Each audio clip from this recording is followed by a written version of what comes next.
Bismillahirrahmanirrahim. Dear students and respected parents, Assalamu alaikum. Today we are going to start lesson number 2 of unit 2 of Iqra Applied Grammar book 3. So dear students, we are going to start our lesson with the feedback segment, in which I'll give you the feedback of the homework that was given to you by me yesterday. जो कल आपको homework दिया गया था, it's time to give the feedback of that homework. हमने exercise A आपको दी थी, in which you have to circle the correct option. आपने करेक्ट ऑप्शन को सर्कल करना था. आपने उसमें एक्टिव और पैसिव वॉइस के डिफरेंस को आइडेंटिफाई करना था कि ये सेंटेंस एक्टिव वॉइस में है कि पैसिव वॉइस में. तो एग्जाम्पल्स को आपके लिए सर्कल कर दिया गया है. You can clearly see it and I'll read out the sentences for you in order to bring more clarity for this task. First sentence is the hall was being decorated for the guest. चूँकि the hall ये receiver था, तो चूँकि ये passive voice था, तो हमने इसमें पास्ट कॉन्टिन्यूस पैसिव के स्ट्रक्चर को यूज़ किया, यूटिलाइज किया. Second option is is being taken photos at the party. चूँकि इसमें we have a doer before the action, चूँकि doer action से पहले है, तो हमने इसको present continuous active जो टेंस है उसके तौर पर किया है. The third sentence is nuggets are being bought by us for lunch. अब चूँकि nuggets are the receiver of the action, तो ये पैसिव का हमने प्रेजेंट कॉन्टिन्यूस पैसिव वॉइस का हमने इसको स्ट्रक्चर को सर्कल किया है. Sentence number 4, the students were being done their homework last night. चूँकि we have the doer before an action, action से पहले चूँकि डूअर है, तो ये एक्टिव का सेंटेंस है, तो हमने यहाँ पे वर डूइंग यानी पास्ट कॉन्टिन्यूस एक्टिव वॉइस के जो टेंस है उसके स्ट्रक्चर को सर्कल किया है. The sentence number 5, tea was not being drunk by my father. अब चूँकि tea is the receiver of an action, तो इसको हमने पैसिव वॉइस के स्ट्रक्चर में हाईलाइट किया है, सर्कल किया है.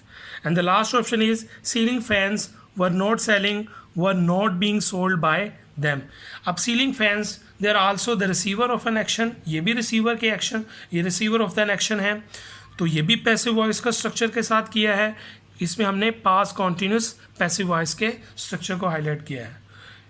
I hope that students you have done this exercise in the same way, and if you have committed any mistake you will correct it after that. आपने इसको ऐसे ही किया होगा. अगर कहीं कोई गलती होगी तो आप उसको इस फीडबैक के बाद करेक्ट कर लेंगे. Now it's time to move on to the next exercise of practice segment.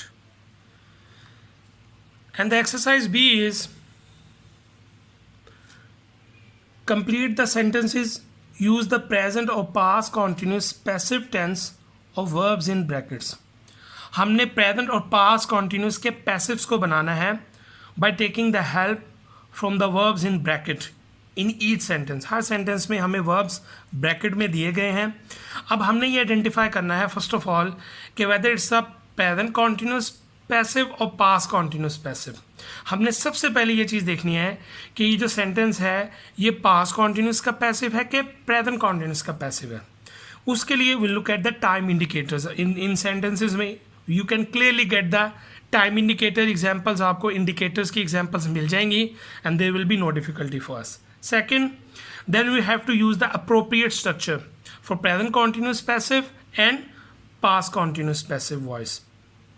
फिर दूसरा हमने present और past continuous passive voice के appropriate structures को use करना है और इन sentences को complete करना है. Now we'll do it together. Now you have 10 minutes to complete this exercise.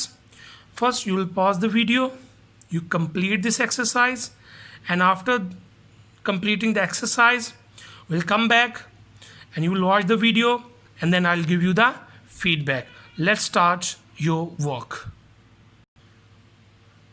Dear students, I hope that you have completed this exercise. Now it's time to give you the feedback of the exercise B of practice segment. As you can clearly see that all the examples have already been done by me. You look at the examples and I'll explain them one by one. The first sentence is different games were being played by the athletes in the last sports event. चूँकि मैंने इसको past continuous passive में किया है, उसकी करने की वजह यह है कि we have last sports event, ये इंडिकेट कर रहा है कि ये पास्ट की बात हो रही है. That's why I have use this structure. और डिफरेंट गेम्स के साथ मैंने वर्बिंग इसलिए यूज़ किया है चूँकि जो सब्जेक्ट जो हमारा प्लूरल जब आता है, वर्ब जो है वो प्लूरल सब्जेक्ट्स के साथ वो एग्री करता है. Second example is horse riding are being learn by him nowadays. अब चूँकि ये प्रेजेंट की बात है नाउ अडेज, तो I have used present continuous passive structure. Third example is my suggestions were being rejected by them last week. अब ये past continuous में इसलिए हुआ है पैसिव में कि लास्ट वीक ये इंडिकेट कर रहा था पास्ट टेंस को. Fourth sentence the safari park is being visited by a lot of people today. Today is basically representing the present time, so I have done it in a present continuous passive structure. Sentence number 5, her clothes were being washed by her yesterday. Yesterday clearly indicate कर रहा है past है, तो हमने past continuous passive structure use किया है, were being washed. Sixth sentence, the result is being announced by the school now. Now से हमें क्लियरली इंडिकेट कर रहा है कि ये प्रेजेंट कॉन्टिन्यूस पैसिव वॉइस का ही स्ट्रक्चर है. I hope that you have done this exercise in the same way.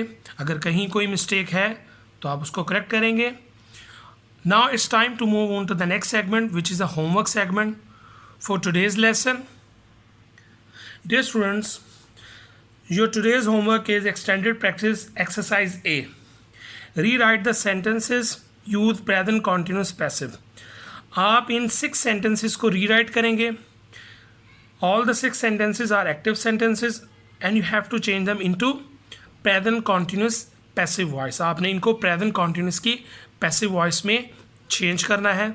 I hope there will be no difficulty for you while changing these sentences into passive voice. So this is your homework for today, and inshallah ta'ala tomorrow I'll come back with the feedback of this exercise and we'll proceed further. It's time to say Allah Hafiz. Assalamu alaikum.